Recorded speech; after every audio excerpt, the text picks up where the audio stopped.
त्या रात्री अक्कलकोटच्या मंदिरात मला जी माळ मिळाली ती फक्त फुलांची माळ नव्हती. तो स्वतः स्वामींनी दिलेला संकेत होता की मी तुझ्यासोबतच आहे. इरादे लाखो बनते हैं और टूट जाते हैं, अक्कलकोट वही आते हैं जिन्हें श्री स्वामी बुलाते हैं. हे वाक्य मी पहिल्यांदा वाचलं आणि खरं सांगतो, त्या एका वाक्याने माझा आयुष्याचा विचार करण्याचा दृष्टिकोनच बदलून गेला. त्या काळात मी पुण्यात नोकरी करत होतो. एका छोट्याशा रूममध्ये आम्ही काही मित्र मिळून राहत होतो. आयुष्य अगदी साधं चाललं होतं. सकाळी ऑफिस, संध्याकाळी थकून रूमवर परत यायचं आणि पुन्हा दुसऱ्या दिवशी तोच नित्यक्रम.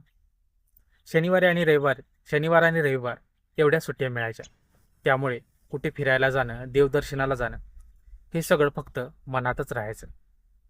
पण एक दिवस असा आला ज्याने माझं आयुष्यच बदलून टाकलं. त्या आठवड्यात अचानक सलग लागून सुट्ट्या आल्या होत्या. मी दुपारी जेवण करून रूमवर आलो आणि शांत बसलो होतो. बाहेर हलका पाऊस सुरू होता. वातावरणात एक वेगळीच शांतता होती.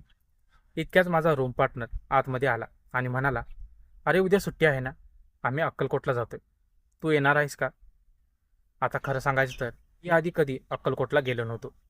स्वामींबद्दल ऐकलं होतं, पण इतकी खोल श्रद्धा नव्हती. पण त्या दिवशी का कोण जाणे, मी एक सेकंदही विचार केला नाही. मी लगेच म्हणालो, हो, मी पण येतो. आज वाटतं तो निर्णय माझा नव्हताच, स्वतः स्वामींचीच ती इच्छा होती. रात्री आम्ही बसने निघालो. प्रवास सुरू झाला. बसच्या खिडकीतून बसच्या खिडकीतून बाहेर बघताना मनात वेगवेगळे विचार चालू होते. आयुष्य, काम, भविष्य सगळं डोक्यात फिरत होतं. आणि अखेर मध्यरात्री आम्ही अक्कलकोटला पोचलो. बस स्टँडवर उतरल्यावर एक विचित्र शांतता जाणवत होती. आसपास फारसं कोणी नव्हतं.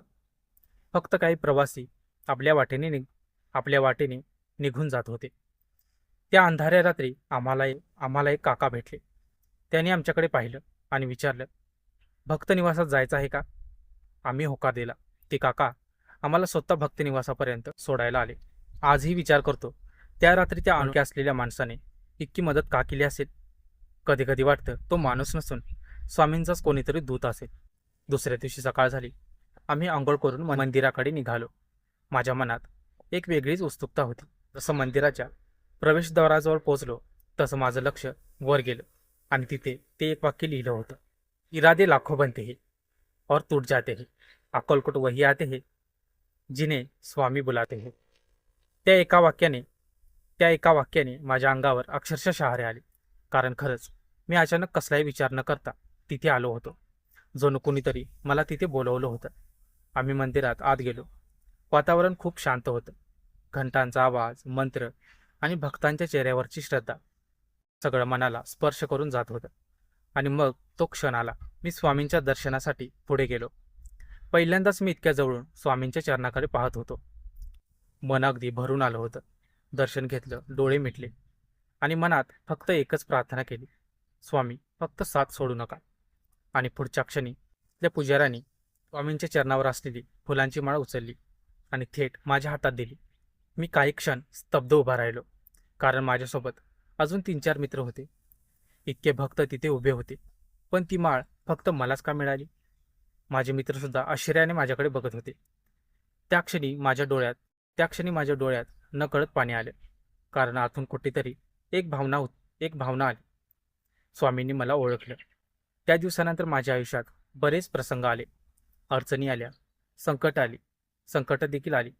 काही वेळा पूर्णपणे तुटून गेल्यासारखं वाटलं, पण प्रत्येक वेळी कुठून ना कुठून मदत मिळाली आणि प्रत्येक वेळी मनात एकच नाव आलं, श्री स्वामी समर्थ. आजही मी असं मानतो, स्वामींवर श्रद्धा ठेवा, चांगले कर्म करा, कोणाचं वाईट करू नका. स्वामी कधीच तुमची साथ सोडणार नाही. कधी ना कधी कुठल्या ना कुठल्या रूपात ते तुमच्यासोबत उभे राहतील. कारण अक्कलकोटला प्रत्येकजण जात नाही. तिथे फक्त त्यांनाच बोलवलं जातं ज्यांच्यावर स्वामींची कृपा असते. श्री स्वामी समर्थ. जय जय स्वामी समर्थ. तर स्वामी भक्त हो, तुम्हाला हा आजचा अनुभव कसा वाटला ते कमेंटमध्ये नक्कीच सांगा. जर तुमच्या देखील आयुष्यामध्ये असे काही अनुभव घडले असतील तर ते आम्हाला कमेंटमध्ये नक्कीच सांगा. आणि तुमची जर स्वामींवरती श्रद्धा असेल तर कमेंटमध्ये श्री स्वामी समर्थ नक्की लिहा. धन्यवाद.